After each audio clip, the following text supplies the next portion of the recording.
শুধু দর্শক বন্ধুরা আপনাদের জানাই খামার আমার ইউটিউব চ্যানেলের পক্ষ থেকে আন্তরিক শুভেচ্ছা ও অভিনন্দন। গত পর্বে আমরা বগুড়া জেলার দুপচাচিয়া উপজেলার আমসট্ট গ্রামের সফল কৃষক মোহাম্মদ ইউনুসের আকাশমণি মরিচ চাষের সফলতার গল্প দেখিয়েছি। আজকের পর্বে জানাবো তিনি কিভাবে ভালো মানের মরিচ থেকে বীজ সংগ্রহ করেন এবং তা পরবর্তী মৌসুমের জন্য বীজ প্রস্তুত করেন। যে কোনো ফসলের জন্য ভালো ফল অবশ্যই প্রথম শর্তে আপনাকে মানতে হবে ভালো মানের বীজ। মোহাম্মদ ইউনুস বলেন, দুর্বল বা রোগাক্রান্ত গাছ থেকে কখনো বীজ সংগ্রহ করা উচিত নয়। তবে কেমন বীজ আপনারা সংগ্রহ করবেন তা আজকের ভিডিওতে দেখানো হবে এবং বীজ কিভাবে আপনারা ইউনুসের কাছ থেকে সংগ্রহ করবেন সেটিও দেখানো হবে। এগুলো হচ্ছে বীজের জন্য সংগ্রহ করা হচ্ছে বা বীজের জন্য রেখে দেওয়া হয়েছে। এই মরিচের বীজ আপনারা কিনতে পারবেন। এগুলো বাছাই করা গাছ না, রোগ মুক্ত এবং জীবাণু মুক্ত মরিচগুলো দেখুন কত টসটসা। এগুলোরই বীজ তৈরি করা হবে। ইউনুস ভাই বীজ তৈরি করে আপনাদের মাঝে বিতরণ বিক্রি করবে। আপনারা চাইলে কিনতে পারেন। যারা বীজ কিনবে মরিচ দেখে বীজ কিনুন। অবশ্যই অবশ্যই জাত দেখবেন এবং ফল দেখবেন রোগমুক্ত আছে নাকি। হয়তো অনেকে মাকড়ের গাছে ব্যবসার জন্য সব মরিচ রাখা দিছে বা হারভেস্ট করতে টাকা উঠছে, এই জন্যই তো কৃষক মার খাচ্ছে। গোটা হয়তো গোটা মাঠের জমির যত পাকা মরিচ আছে সব বীজ রাখা দেয়, উল্টা পাল্টা হয়ে যায়। এলা অনেক সময় কৃষক মার খায়। আমি চাই না কৃষক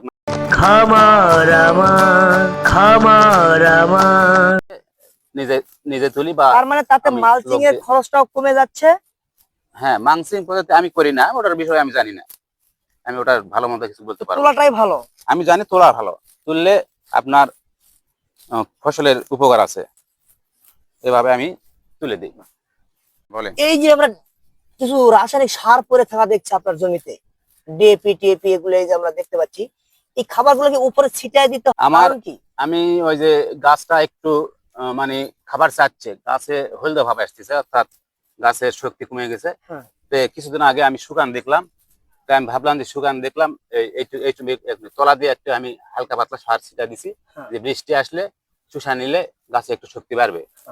তো দিছি, আর মাশাআল্লাহ একটু গাছের শক্তি ফিরে আসতেছে। মানে শিকড়টা যেহেতু উপরে চলে আসছে। আমার এটা আরো আগে একটু বান্দা দিতে ঠিক ছিল, আমার কাজের ফিরে আমি পারিনি। তো আচ্ছা, এই যে মরিচের শিকড় নিচে থাকে না উপরে থাকে, কত দূর থাকে? মরিচের শিকড় খুঁটুর থেকে তলা মোটামুটি শিকড় দড়িয়ে অনেক দূর পর্যন্ত যায়। তাই? হ্যাঁ, তলা দিয়ে টান দিলে এর মধ্যে শিকড় চলে আসে। এই জন্য খাবারটা ছিটিয়ে দিলে সমস্যা হয় না। খুঁটে উপরে দিতে দেওয়া ঠিক না, আমি জানি।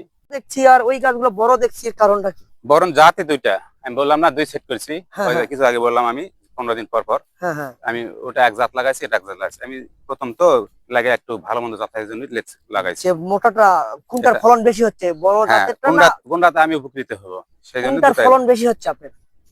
আমি প্রথমে এই খাটো অর্থাৎ সাপোজ এই গাছগুলা এই 10 কাঠায় আমি পাইছি 13 মণ প্রথম হারভেস্টে। আর বড়টার আমি পাইছি হচ্ছে 9 মণ, যেটা লম্বা জাত।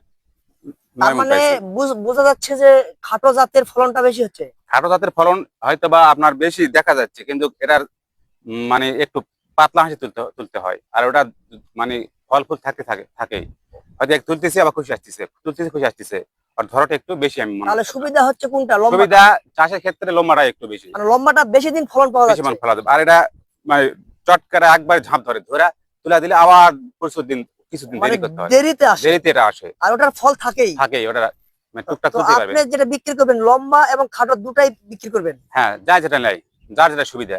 বাহ, যার যেটা সুবিধা আমার কাছে আসলে আমি বলে দেবো যে এটা এই জাত, এটাই জাত, আপনার যেটা পছন্দ। আমি উপকৃত এভাবে পাইছি। আচ্ছা, এই মরিচের চারাটা বিক্রি করবেন কি মাসে আবার এই মরিচের চারাটা ফেলবে মানে বুনবে? এটা বাংলা চৈত্র মাসে এটা বীজ ফেলাতে হয়। চৈত্র মাসে বীজ ফেলাতে হয়। আর যারা ব্যবসা করে সারা বছর তো ফেলাই, হ্যাঁ, তাদের তো বিভিন্ন জাত বিভিন্ন ভাবে ফেলাতে হয়। তাদের সুবিধা কি হয়? আর আপনার যে মালচিং ছাড়াই যে এত আগাছা টাগাছা আমরা দেখতে পাচ্ছি, এতে আপনার সুবিধাটা কি হয়? আমার জানা মতো যে মালচিং পদ্ধতিতে যেটা চাষ করে সেটা আমাদের এলাকায় করে না, অন্য এলাকায় করে, আমরা ভিডিও দেখছি। তো আমাদের এলাকায় সরাসরি মাটিতেই করা হয়।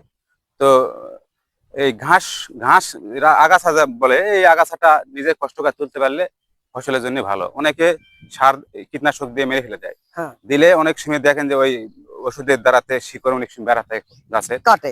এই শিকড়ে পড়লে ওই গাছের ক্ষতিও করে অনেক সময়, হয়তো বা ক্ষতি করে, আমি জানি ক্ষতি করে। ক্ষতি করে। এই জন্য আমি ওই সার ওই রাসায়নিকটা ব্যবহার করি না, ঘাস মারা ওষুধটা আমি ব্যবহার করি না। তো এই জন্য আপনি কষ্ট করে তুলি, অথবা নিজে তুলি বা মানুষ দিয়ে তুলি। ফল ধরে মানে আছে। এগুলো বীজ তৈরি করা হবে। আমি একলা বীজের জন্য রাখছি। এরকম গাছ মানে পুরো ভিউ ছিল, আমি এগুলো হারভেস্ট করে এখানে এলা রাখছি। তো যারা বীজ কিনবে মরিচ দেখে বীজ কিনুন। অবশ্যই অবশ্যই জাত দেখবেন এবং ফল দেখবেন রোগমুক্ত আছে নাকি। হয়তো অনেকে মাকড়ের গাছে ব্যবসার জন্য সব মরিচ রাখা দিছে বা হারভেস্ট করতে টাকা উঠছে, এই জন্যই তো কৃষক মার খাচ্ছে। হ্যাঁ, গোটা হয়তো গোটা মাটির জমির যত পাকা মরিচ আছে সব বীজ রাখা দেয়, উল্টা পাল্টা সব উল্টা পাল্টা হয়ে যায়। এলা অনেক সময় কৃষক মার খায়। তা আমি চাই না কৃষক মার খাক, আমি যেটুকুই থবো আমার মানে ভালো থবো, আমি মন্দ থবো না। ওই জন্য গোটা ভেঙে রাখি দিই, বাসা কেরা যে কটু ভালো গাছ সেলাই রাখছি। তো আপনার কাছে বীজ সংগ্রহের জন্য ফোন 01733875751 এই নাম্বার যোগাযোগ করলে, হ্যাঁ যোগাযোগ করলে আমার সাথে যোগাযোগ করতে পারবে, বীজ কিনতে পারবে। আমি এগুলো বীজ না, বীজ বের করি। মানে এরা আসলে এই যেগুলো যে গাছ সতেজ, হ্যাঁ। অর্থাৎ রোগমুক্ত, হ্যাঁ সবল, সেই গাছের বীজ আমি রাখি। কারণ সামনে এই গাছ থেকে কোনো মরিচ তোলা হয়নি না, এখনো মরিচ তোলা হয়নি। বাহ, এই জন্যই বীজের জন্য মানে যাচাই বাছাই করে রাখছি। বাছাইকৃত গাছ বীজের জন্য আপনারা চাইলে যোগাযোগ করতে পারেন। আর আর সামনে আছে, আরো আছে, এই যে, এগুলো সব বীজের জন্য না, এগুলো হারভেস্ট করা হয় না, harvest আমি করিনি এখন। রোগমুক্ত গাছ হ্যাঁ, রোগমুক্ত দেখে আমি দিয়েছি, মাকড় এবং যে কোনো ভাইরাস এবং মরিচ কোনো বাঁকাটেরা নাই। না।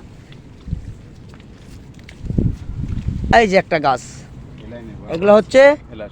বীজের জন্য সংগ্রহ করা হচ্ছে বা বীজের জন্য রেখে দেওয়া হয়েছে। এই মরিচের বীজ আপনারা কিনতে পারবেন।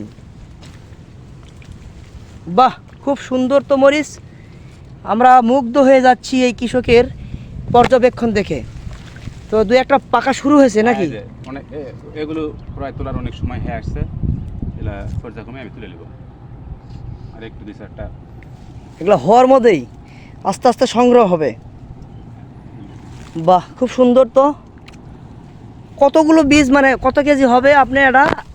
আমি রাখছি 15টা গাছ, 15 গাছ, অর্থাৎ 5 কেজি গাছ একটা গাছে হয়।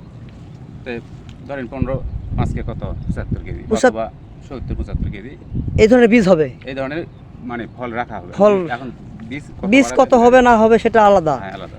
বাহ, এগুলো বাছাই করা গাছ না, হ্যাঁ, রোগ মুক্ত এবং জীবাণু মুক্ত মরিচগুলো দেখুন কত টসটসা। এগুলোরই বীজ তৈরি করা হবে। এনোজ ভাই বীজ তৈরি করে আপনাদের মাঝে বিতরণ মানে বিক্রি করবে, আপনারা চাইলে কিনতে পারেন।